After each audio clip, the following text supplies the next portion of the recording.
Roman Reigns और Goldberg की fight पर आई brand new update. Mustafa Ali हो चुके हैं डब्ल्यूडब्ल्यूई से खफा और जानेंगे क्या कुछ है बड़ा आज एनएक्सटी के अंदर। नमस्कार दोस्तों, मेरा नाम है गौरव एंड आप देख रहे हैं डब्ल्यूडब्ल्यूई हिंदी गॉसिप्स। WHG। तो गाइस आज की वीडियो रहने वाली एक मैशअप वीडियो जिसके अंदर सबसे पहले हम बात करेंगे एनएक्सटी ऑन ट्यूसडे की और उसके बाद जाएंगे आप दिन की 3 से 4 बड़ी खबरों के ऊपर जिनमें रोमन रेंस की खबर मेन है। तो गाइस आज की एनएक्सटी हो चुकी है खत्म। इस बार एनएक्सटी मंगलवार को हुई थी। इसकी शुरुआत हुई थी एक 6 मैन टैग टीम मैच के द्वारा। ये एक स्ट्रीट फाइट थी और इसके अंदर एक तरफ टीम थी दोस्तों आपके ब्रांगो और स्कॉट की, वहीं उनके खिलाफ जो दूसरी टीम थी वो थी एस्कोबार की, यानी कि एस्कोबार के लौंडे लपाड़े वहां थे। मैच की बात करूं, मैच दोस्तों बहुत ऑसम था, बहुत मजेदार था।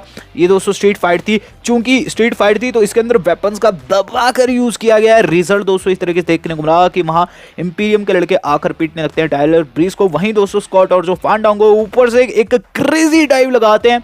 वहीं अंदर में चीज देखने को मिलती है कि जो स्कॉट है वो बाहर पड़े रेसलर्स के ऊपर फोकस ना करते हुए फिनिशर धर देते हैं वहां एस्कोबार को और कर देते हैं उनकी पिन। तो यहां दोस्तों फेस टीम विजय रही अगेंस्ट ऑड्स ये गए और काफी मजा आया। बात की जाए इसके बाद कौन सा मैच देखने को मिला, तो भाई इसके बाद हमें केसी का मैच देखने को मिला। केसी ने दोस्तों फेस किया कैंडिस लरे को। कैंडिस लरे काफी बड़ी रेसलर है उनकी तुलना में, तो भाई यहाँ कैंडिस विजय रहती है। इसके बाद नेक्स्ट मैच था वो था ब्रॉन्सन रीड का जो कि फेस कर रहे थे टिमोथी thatch को। मैच दोस्तों बहुत ब्रूटल था, दोनों ही रेसलर काफी हार्ड हिटर है, लेकिन इसके अंदर दोस्तों इंटरफेरेंस हो जाती है ऑस्टिन थ्योरी की। सेथ के जो डिसाइपल है अब दोस्तों एनएक्सटी का पार्ट हो चुके हैं। तो ऑस्टिन ने दोस्तों वहां इंटरफेरेंस की और किसको मारा, वहां ब्रॉन्सन रीड को मारा। ब्रॉन्सन की पिटाई हो गई थी, अंदर दोस्तों उन्हें लगा टिमोथी की तरफ से सबमिशन और वो टैप आउट कर गए। तो टिमोथी इसमें विजय रहे। बात की जाए अब main event of the evening की, तो आज के एनएक्सटी का जो मेन इवेंट था वो था दोस्तों एक फैटल 4-वे आयरन मैन मैच। तो यहाँ जो कंटेस्टेंट थे वो थे दोस्तों चैंपा, जॉनी गार्गैनो, आपके फिन बैलर और एडम कोल बाइबे। अब दोस्तों मैच की खासियत क्या थी कि आधे घंटे का नहीं बल्कि 1 घंटे का था। माना 1 घंटे तक इन चारों सुपरस्टार्स को एक दूसरे का खून पीना था। लिटरली दोस्तों इन्होंने खून समेत मांस मज्जा तक चबा दिया। मैच दोस्तों बहुत ज्यादा ब्रूटल था, बहुत ज्यादा सुपरस्टार्स थक चुके थे। 1 घंटे तक फाइट करना आसान नहीं होता है। 22वें मिनट में दोस्तों हमें थिंक देखने को मिलती है कि सारे के सारे सुपरस्टार्स एक बारी जीत चुके हैं, यानी कि सबके एक पॉइंट हो चुका है।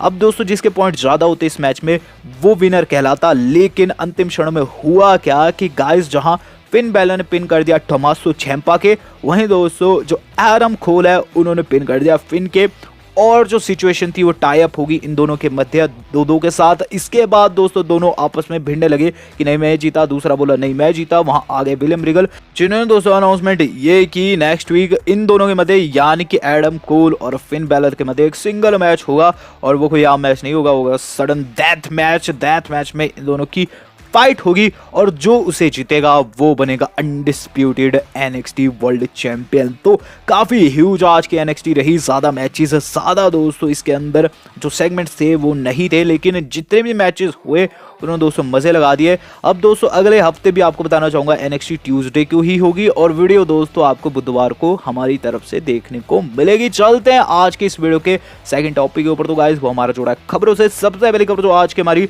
जुड़ी हुई है वो जुड़ी हुई है master among man Braun Strowman से, जिनका पुश जाने वाला है रुक। तो ब्रॉन स्ट्रोमन दोस्तों इस बारी के समर स्लैम में ज्यादा कुछ खास नहीं कर पाए, ना ही दोस्तों पे बैक में वो ज्यादा कुछ खास कर पाए। पे बैक में तो बल्कि रोमन रेंस ने उन्हें पिन कर डाला। बताया जा रहा है कि गाइस अब ब्रॉन स्ट्रोमन का जो पुश था, मेन इवेंट जो पुश था वो रुकने वाला है और यहाँ दोस्तों उन्हें अपर मिड कार्ड में डाला जाएगा या फिर कह लीजिए दोस्तों मेन इवेंट के लगभग करीब रहेंगे। बताया जा रहा है कि ब्रॉन स्ट्रोमन जो थे उनका टाइटल रेन विंस मैकमैन को इतना ज्यादा पसंद नहीं आया, वो ज्यादा कुछ खास नहीं कर पाए और ऐसे में दोस्तों अब उनका वैसा पुश नहीं रहने वाला जैसे कि पास्ट में था। अब उनकी जगह दोस्तों रोमन रेंस ने ले लिया और वहीं बात की जाए ब्रॉन की तो माना जा रहा है आगे जाकर वो बिगी के ओपोनेंट हो सकते हैं। तो ब्रॉन के अगर आप फैन है तो हल्का सा आपको यहाँ दुख लगेगा, लेकिन अब हम चलते हैं इससे अगली खबर के ऊपर। तो इससे अगली खबर जो आज की हमारी जुड़ी हुई है वो जुड़ी हुई है TNA इम्पैक्ट से। तो इम्पैक्ट रेसलिंग से काफी ह्यूज स्टोरी निकलकर सामने आ रही है। एरिक यंग बन चुके हैं brand new Impact Wrestling champion. तो गाइज एरिक यंग डब्ल्यूडब्ल्यूई के अंदर दिखाई दे रहे थे as a leader of Sanity, लेकिन सैनिटी दोस्तों डिसबैंड हो जाती है और उसके बाद दोस्तों एरिक यंग दिखाई देते हैं स्लैमवर्सरी के अंदर, जहां दोस्तों स्लैमवर्सरी के बाद से वो मेन इवेंट पिक्चर में बने हुए थे। उन्हें इस बारी के इम्पैक्ट रेसलिंग में एक तरीके की अपॉर्चुनिटी मिली अगेंस्ट एडी एडवर्ड्स, जहां दोस्तों उन्होंने चीटिंग करके एडी को हरा दिया और बन गए हैं अब brand new Impact wrestling world heavyweight champion. तो यहाँ दोस्तों एरिक यंग के जो किस्मत के दरवाजे थे वो WWE से जाते ही खुल चुके हैं और उन्होंने एक नई सफलता पा ली है। हालांकि इससे पहले वो TNA वर्ल्ड चैंपियन रहे हैं, लेकिन इस दौर में यानी कि इस एज में चैंपियन बनना काफ़ी सही थिंग रहेगी उनके लिए। हम चलते हैं इससे अगली न्यूज़ के ऊपर। तो भाई इससे अगली खबर जो आज की हमारी जुड़ी हुई है वो जुड़ी हुई है मुस्तफ़ा अली से। तो मुस्तफ़ा अली के अगर आप बड़े वाले फैंस हैं तो आपको ये खबर ज़्यादा अच्छी नहीं लगेगी, क्योंकि आप भी जानते होंगे कि मुस्तफ़ा अली का यूज़ ढंग से नहीं किया जा रहा। मुस्तफ़ा अली दोस्तों ट्वीट किए WWE से, उन्होंने अपनी नाराज़गी व्यक्त की। हाल ही में क्या चीज़ लिखे कि जब मैं कुछ नहीं करता तब मैं सब कुछ कर रहा होता हूँ, प्लीज़ मेरे मैचेस को देखिए मेन इवेंट के अंदर, catch me on main event. तो यहाँ दोस्तों क्यों वो सैड है? सैड इसीलिए क्योंकि इस बारी की मंडे नाइट रॉ में दोस्तों उन्हें लिया ही नहीं गया।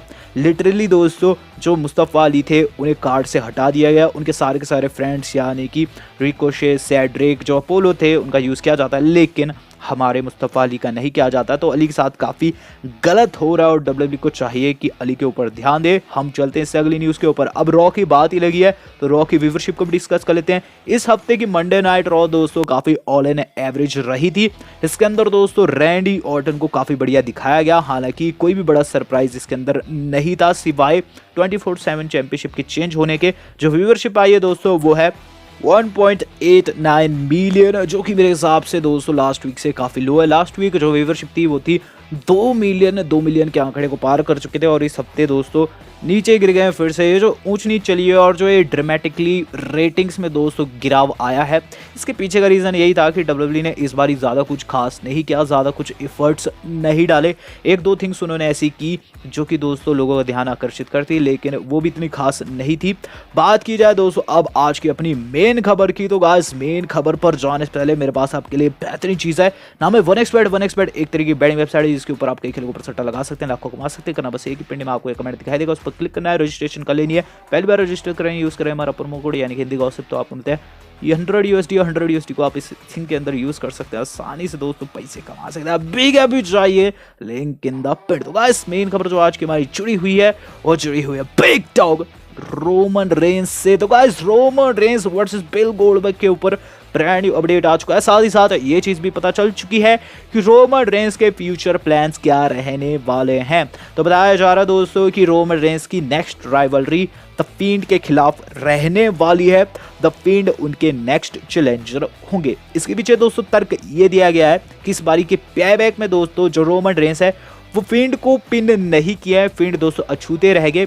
साथ ही साथ बताया भी जा रहा है कि आखिर क्यों रोमन रेंस चैंपियन बन गए, आखिर क्यों जो फील्ड है वो एक हफ्ते में हार गए। तो फील्ड का हारने का रीज़न यही था दोस्तों कि रोमन रेंस को जितवाना था। ऑब्वियसली दोस्तों प्लान ऑलरेडी कर दिया गया था, रोमन रेंस को हील बनाने का दोस्तों WWE ने पहले से सोच रखा था और फील्ड इसलिए जीते ताकि वो दोस्तों ऐसे फेस लगे रोमन रेंस के खिलाफ, ज़्यादा से ज़्यादा रोमन रेंस को बू मिले। साथ ही साथ बताया भी जा रहा है कि थंडर डोम में पेबैक के अंदर लोगों को स्पेशली इंस्ट्रक्शन दी गई थी कि रोमन रेंस को चीयर नहीं करना है, उसे बू ही करना है। यानी कि WWE चाहती है कि रोमन रेंस को हील ही दिखाया जाए। अब बात की जाए बिल गोल्डबर्ग से उनकी फाइट की, तो गाइस 2021 में गोल्डबर्ग की 2 फाइट्स है जिनमें दोस्तों बताया जा रहा है कि एक फाइट रोमन रेंस के खिलाफ हो सकती है, क्योंकि विंस मैकमैन का मानना यह है कि रोमन वर्सेस गोल्डबर्ग काफी ह्यूज मैच है, ये आपको प्रोबेबली रेसलमेनिया के अंदर बनते हुए नजर आ सकता है। और गाइस आज की वीडियो इतनी थी, तो अगर आपको पसंद है वीडियो को लाइक एंड शेयर जरूर कीजिएगा। थैंक्स टू आवर मेंबर्स, आज तक के लिए नहीं, धन्यवाद, शब बखैर।